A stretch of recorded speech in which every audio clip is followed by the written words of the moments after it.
Today, we're going to dive into a single painting that's actually a conversation between artists across a whole century. And it makes this incredible argument about what creativity is even for. So, here it is. This is The Shout by the artist Avalok. And yeah, at first glance, it's a really cool image, right? You've got the dove, the guitar, musical notes floating around. But here's the thing. This isn't just something to look at. It's an idea. It's actually making an argument. And what an argument it is. It's saying that the raw, helpless sound of a scream can actually be transformed through art into the deliberate, powerful structure of a song. So how on earth does a painting make a point like that? Well, let's break it down.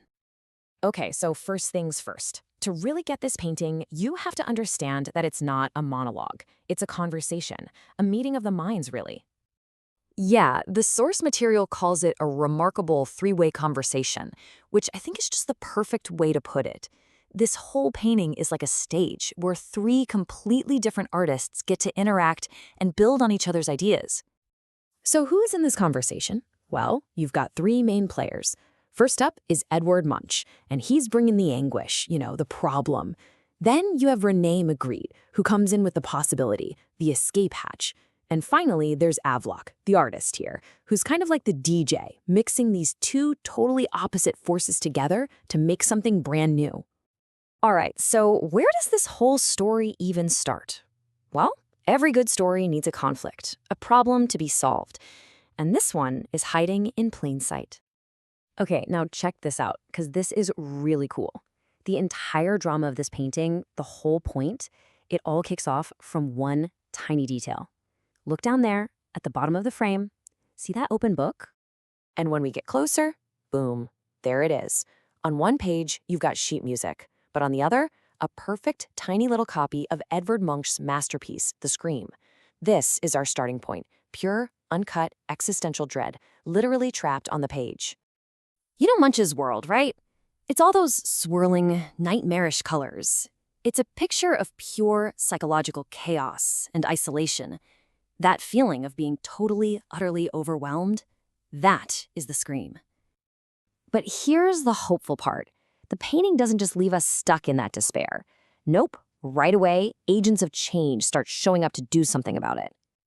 So look back at that book for a second. The musical notes on the other page, they're refusing to stay put. They are literally lifting right off the paper, escaping the very same prison that's holding that screaming figure. It's this beautiful visual metaphor, basically saying that music and pure dread just can't exist in the same space. Something's got to give. And the music isn't escaping alone. In swoops our hero, this magnificent white dove. And it's not just there to be a pretty symbol.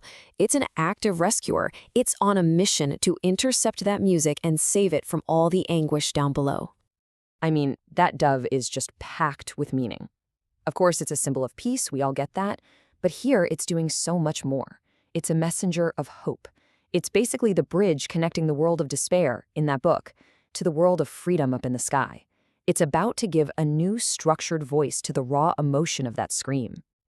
So you might be wondering, okay, how is all this even possible? How does the music escape? Well, the answer is built right into the architecture of the painting itself. The artist literally created a portal. This is where those two different artistic universes really collide. On one hand, you have Munch's expressionism, which is all about that internal anguish, that turbulence. And then, on the other hand, you have the surrealism of Renee Magritte, who is famous for creating these impossible portals and luminous, dreamy skies. And that is the absolute key here. That bold yellow frame, that is not a window. No way. It's what you could call a Migrainian portal. It's a surrealist trick that connects two completely different realities, the shadowed quiet room on the right and that infinite bright sky of possibility on the left. And inside that shadowed room, we've got a couple of silent witnesses just watching this whole thing go down.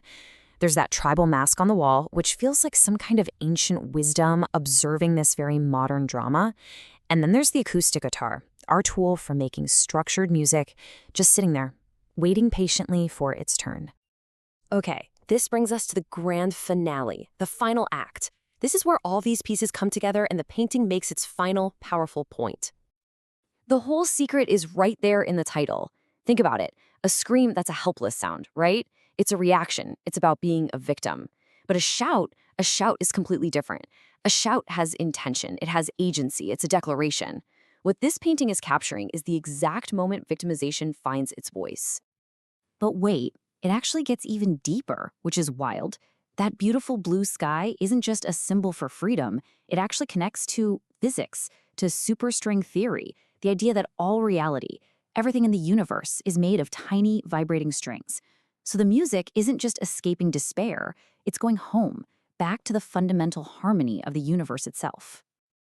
And now, for the absolute masterstroke, the part that'll blow your mind.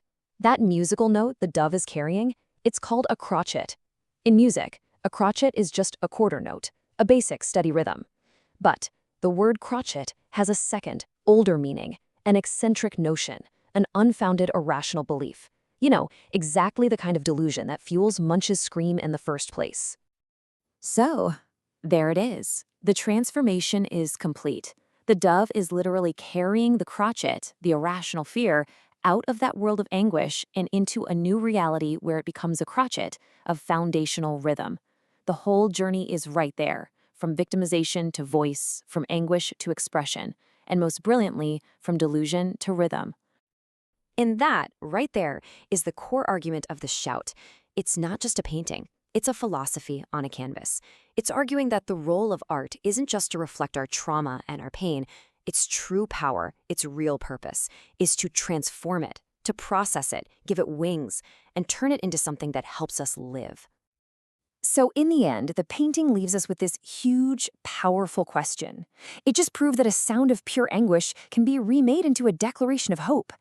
And it just makes you wonder, if art can pull that off, what other impossible transformations are out there just waiting to be discovered?